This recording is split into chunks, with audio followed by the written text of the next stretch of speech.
Assalamualaikum warahmatullahi wabarakatuh. Kembali semula kita di channel turbo.com. Okey, so pada kali ni Abang Turbo ada satu Alza Mungkin ni model yang final edition Alza. So kereta ni macam biasa, memang dia bolt on turbo lah. Ada intercooler dekat bawah tu.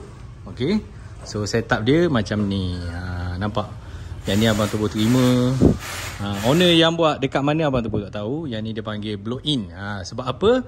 Sistem blow in dia pakai blow off dan dia akan masuk balik dalam air filter. Itu dinamakan blow in. Dia blow in, dia masuk balik. So blow off dia tak bunyi lah. Sebab dia macam asal kereta factory punya, memang dia akan sistem dia buat macam ni. So dia masih lagi kekalkan stock engine, bolt on turbo, stock engine. Lepas tu intercooler piping, air filter kit, blow in. Lepas tu turbo dia pakai VF27. Okey, VF27. Lepas tu ada heat shield. Yang lain macam biasa. Okey, macam biasa je. Okey, so kita nak tengok berapa horsepower dengan setup ni. Okey, jom kita tengok.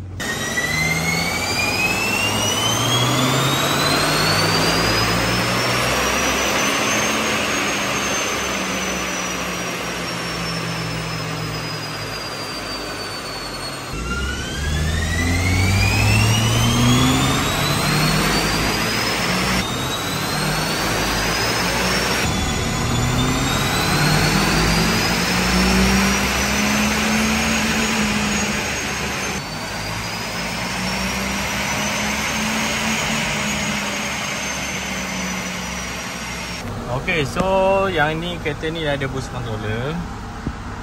Okay, dia ada boost controller. Okay, so kita Abang Turbo adjust lah tadi.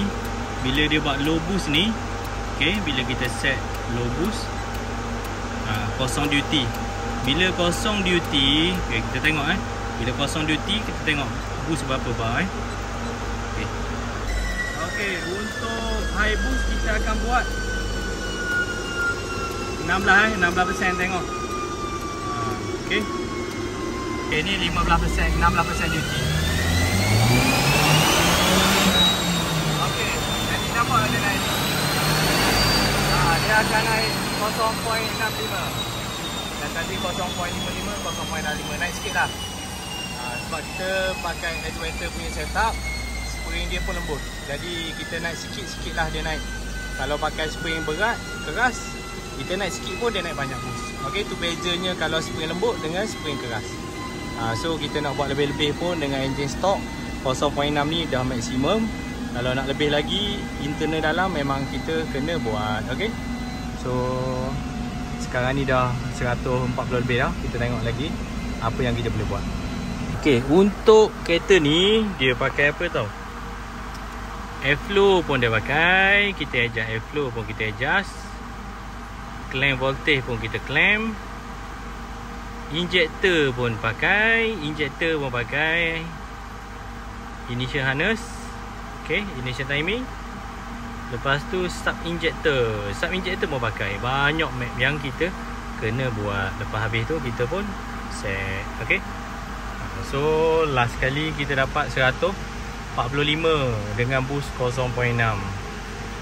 Back pressure exhaust ni exhaust back pressure dia bukannya jenama Hypertech ke, Protaper ke, Red Leo ke, bukan. Ni custom untuk kereta.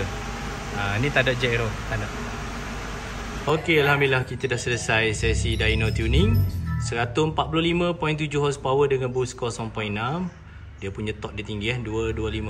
Dan power dia, alhamdulillah, dia punya power dia mantap sampai ke hujung, geng. Ni nampak ni Ini adalah setup dia dan alhamdulillah semua okey, mantap. Okey, so tu saja dari Abang Turbo pada kali ni. Siapa-siapa yang nak buat bolt on turbo, nak dyno, nak setup kereta, nak restore, boleh cari Abang Turbo di Bandar Saujana Putra, boleh waste turbo.com. Okey, ataupun nak contact Abang Turbo 0103440144. Dyno yang kita guna adalah dyno dari jenama Dynocom Malaysia, Dynocom INC. So assalamualaikum warahmatullahi wabarakatuh. Mantap Pak Abu.